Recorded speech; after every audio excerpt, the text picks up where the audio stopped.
યોગા, પૂજા.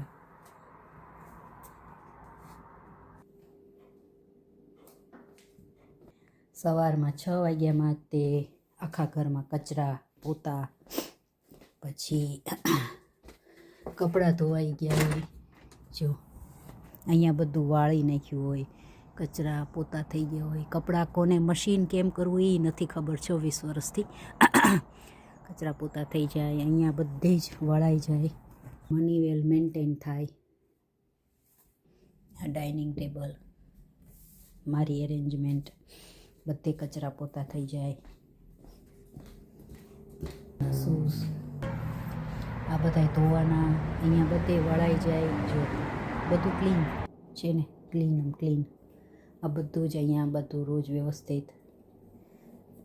Machine ખાલી થઈ જાય, એમાં ગોઠવાઈ જાય. એટલે કચરા પોતા વાસણ છે, ઘર ક્લીન. સુરત દાદાને અર્ઘ્ય, એમાં કંકુ, હળદર અને ચોખા નાખવાના. પછી આ અર્ઘ્ય આપવાની સુરત દાદાને. સુરત દાદા તો હોય, કોઈક વખત ન હોય.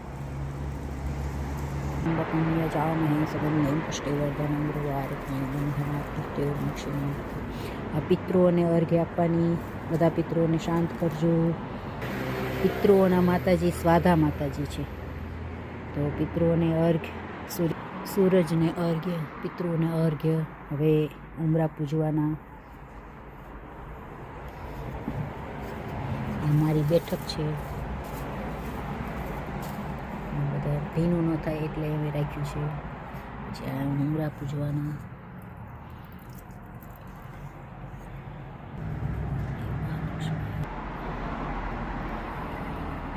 એટલે બ્યુટીનો એ ખર્ચો નથી, વેક્સિંગનો ખર્ચો નથી, કોઈ દિવસ ક્લબમાં નથી ગયા, કોઈ દી દારૂ નથી પીધો, ખોટા ખર્ચા નથી. ઇન્ડિયાથી બધી શોપિંગ કરીને લઈ આવું છું. ચકલાને ચણ, અને ઘણા બુઢાઓને ફ્રીમાં હું આઈબ્રોઝ કરી દઉં. અને આ છે મારી લાઈફ. પણ તોય પ્રોબ્લેમ છે માણસોને. અને આ જો મારી મહેનત કેવી ખીલી છે.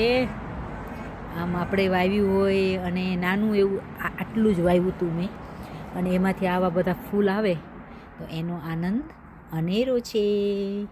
આ ફૂલ તો મને એટલું ગમે, એમાં એટલી સરસ સુગંધ આવે. જો, અને આ લીલી બીજું આવશે, આમાંય વ્હાઈટ ફૂલ આવશે, એ ભગવાનને ચડાવ્યા છે.